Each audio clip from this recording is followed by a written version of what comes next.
Okay, so I have nothing on my plot. Okay, it's going to be very easy. So now let's first calculate the F. Again, F is the underground withdrawal.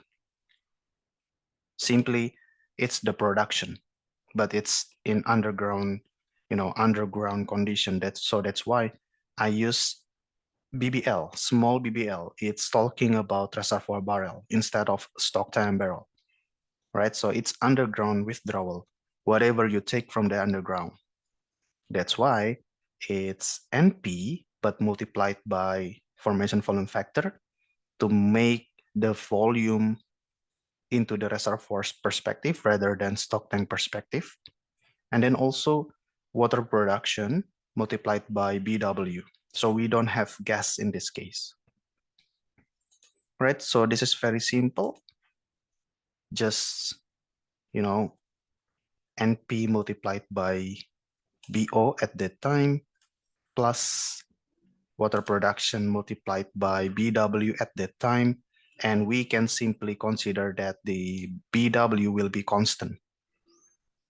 Okay, so it's like this, and then you drag everything down there. Okay, so F underground withdrawal is very simple. Let's put it here. And then we also need to calculate the EO. EO here is or describes the expansion of oil and its originally dissolved gas. All right, so again, EO describes the expansion of oil and its originally dissolved gas. So EO mathematically is BO minus BOI. All right, because BO will be bigger than the BOI and EO will be positive. All right, so that's why it should be like this, BO minus BOI, and then you log this value. Okay, and then just double click like this in Excel. Okay, so you get the value. All right, and then we need to calculate the EFW. E is expansion, all right? So EFW, just based on the index here, F means rock, W means water.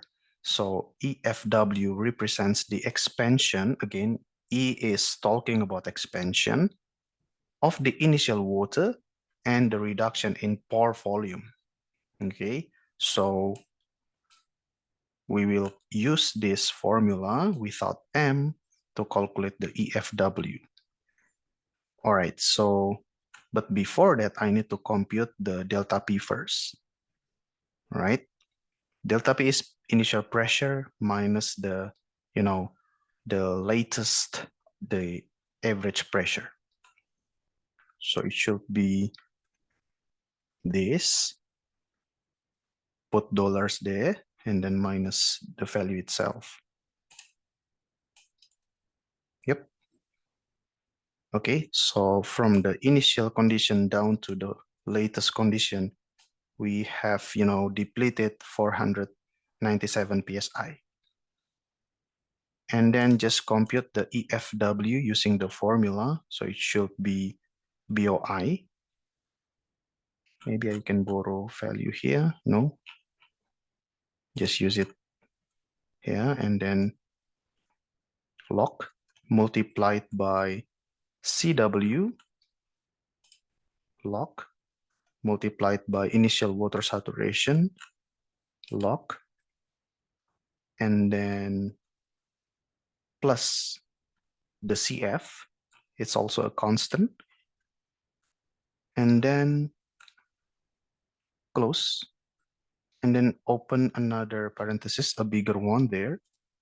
But now you divide this term with 1 minus initial water saturation. Lock, close, and close again. But not finished yet, multiplied by delta P. All right. You can change it from general, general format, but of course we prefer the scientific format.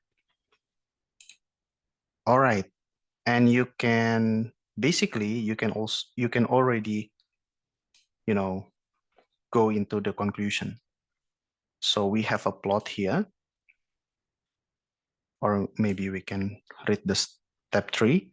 Plot the underground withdrawal term against the expansion term. It's on the Cartesian scale. So in Excel, we just right click here, select data. I'm going to remove it first. Add no name first. Series X, horizontal axis, should be this. Oh, it's still blank. And then the y-axis should be the F here. All right. And of course, the last thing that we need to do is EO plus this. Boom. Okay. We got that. And then lastly, step 4, draw the base straight line through the points and determine the slope of the line and the volume of the active initial oil in place. Okay, so maybe I can squeeze it a little bit and then right click, add trend line, and we use linear and then also display equation on chart. And maybe you're also interested in, right click. Okay, and then, I just will redo the regression. Right click, add trend line, and then click this and this. All right, so now we have this one with R square approaching 1, which is very good. And then let's just color it with this, and then make it bigger. All right, so now you get the slope, which is the N. All right, this value, 290074. But don't forget, it's still in MSTB. So you get the active initial oil in place or the connected initial oil in place of 290,074 MSTB. So change it to MMSTB, just divide it by 1000. So you get that. So we have the active or connected original oil in place of 290.